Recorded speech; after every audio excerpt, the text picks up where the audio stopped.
Magandang araw mga kaibigan. Ito, viral topic ngayon sa social media, yung bloodbath remarks ni BP Sara. Ang daming nagre-react talaga. Ang pagkakaintindi nila ay talagang literal na dadanak ng dugo at maliligo ka sa dugo. Ay nako. Ito, may post si Sas Rugando sa SOT 38 minutes ago. Sabi niya, kasi unahan ko pala, itong Congressman Lawrence Defensor, Iloilo 3rd District Representative. I think isa siya sa, correct me if I'm wrong, isa siya sa mga prosecutor. Literal ang pagkaintindi niya sa bloodbath.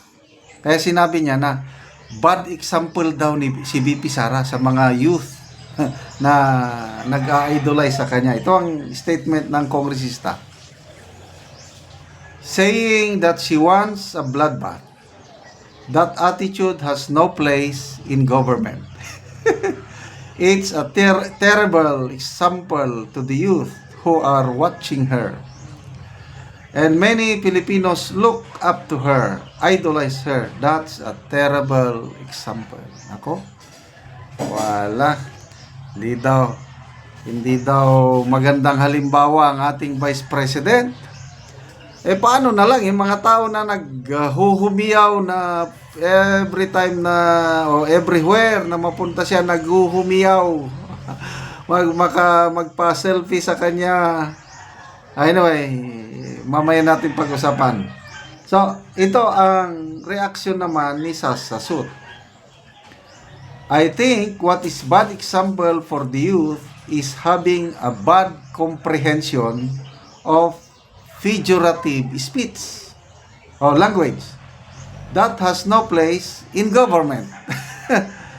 Comprehension is necessary prerequisite for a scientific revolution, which is the groundwork of an industrial revolution and most importantly of artificial intelligence revolution.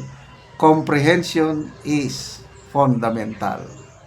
So, may educational o learning crisis sa Pilipinas dahil ilang milyon yun, 18 million na mga high school students hindi nakakaunawa sa binabasa nila sa English. So, ano ito?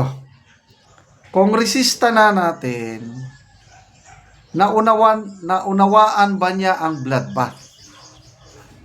It's just a metaphor, figure of speech. Ano ba yan? Idiomatic expressions. Maalala ko, nung high school ako, dami naming pinag-aralan ganyan. I don't know, nawawala na ngayon. Kaya natataranta na sila sa bloodbath. Magbasa tayo sa mga comments. Bloodbath. Grabe.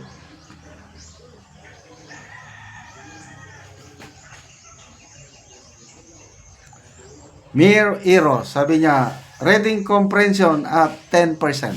Yung kongresista. Val Villanueva, sa wrestling, get it on. Donna Marie Suelo, took it literally when he can get it figuratively. Kaya madami sa atin ang illiterate until now.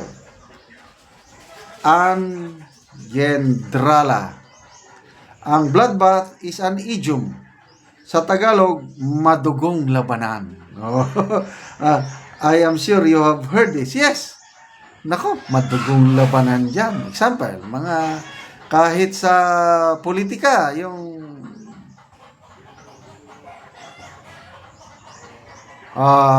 BP Sara versus Ramon Tulfo. O kaya BP Sara, Ramon, it's not Ramon, Rafi pala. BP Sara versus Rafi Tulfo, madugong labanan yan. O kaya BP Sara, Rafi Tulfo, who else? Leni Robredo, Martin Romualdez, 4. Nako, madugong labanan yan. It's a bloodbath. Ganon ang ibig sabihin ng bloodbath, madugong labanan. Kailang hindi ibig sabihin na dadanak po ang dugo Ay, nako. Emelda Bajamundi, wow, have you heard about figure of speech? Ito na yung sinasabi kong problema sa bansa. Pauline Baklig, according to 2022 International Student Assessment of 81 countries released last December, the Philippines was ranked the 6th lowest in reading comprehension with no significant improvement in this area since it was first assessed in the 2018 PISA study. Kaya pala naisas. Maalala ko nung nag-apply ako ng trabaho, lalo na sa military, sa nung tawag namin doon, hospital, yung neuropsychiatric examination. Bibigyan kami ngayon ng reading comprehension test. Paragraph yan. Medyo mahaba-habang paragraph. Limited ang time. Babasahin mo yan ngayon. Mamaya may mga question sa baba. To test yung naintindihan ko ba yung binasa ko.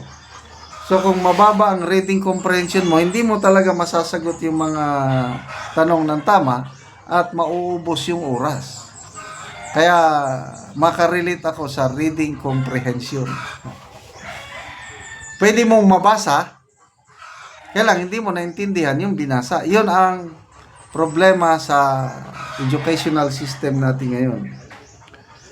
Me, sabi niya, I think this man don't read books. So sad.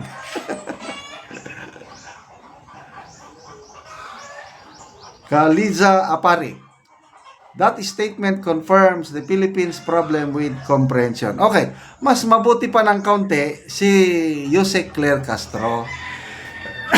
Dahil sabi niya, medyo may pagka-violente, but I hope, sabi niya, the Vice President is just using a figure of speech. Mas okay pa si Auntie Claire, figure of speech lang. Medyo malala din si Attorney Laila de Lima dahil sabi niya, if someone's blood is to be spilled, sigurado yung ini-impeach na opisyal ang dadanak ng dugo. Literal din ang pagkaintindi ni Attorney Laila de Lima yung bloodbath. Anyway, bahala na sila. Basta tayo naiintindihan natin na figure of speech lang yung sinasabi ni BP Sara na bloodbath. Okay, salamat sa inyong pagsubaybay sa channel natin mga kaibigan. Nakakatulong kayo ng malaki sa Tribong Talandig dahil ang sweldo natin sa channel na ito is tinutulong natin sa tribo. Namimigay tayo ngayon ng libreng yero at pako para ma-repair ang sira-sirang bahay ng Tribong Talandig. Panoorin nyo ang video na ito.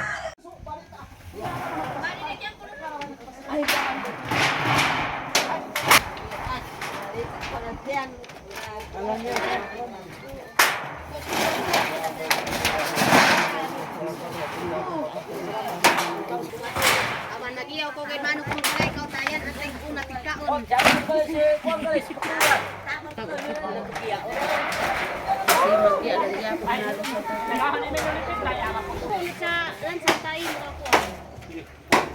Abulada na yung makuha naman. Kahit ano na mapastula, tapos lang o kan. Sige, hari ka nang aray. Nasikit na yung Nasikit na Padla ko no bay na sige hindi tayo unbay para maaray.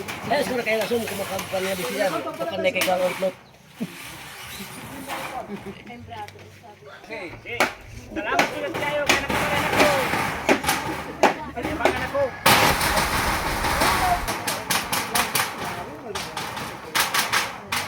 O karon kuya, maayo na gid imong balay oh.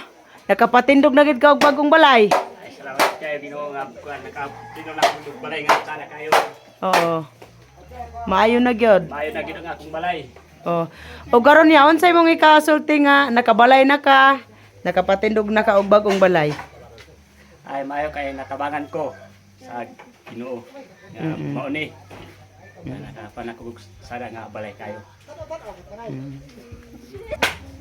Salamat kayo nga tabang kayo nga dagan panginalan ani nga matubangan. Oo.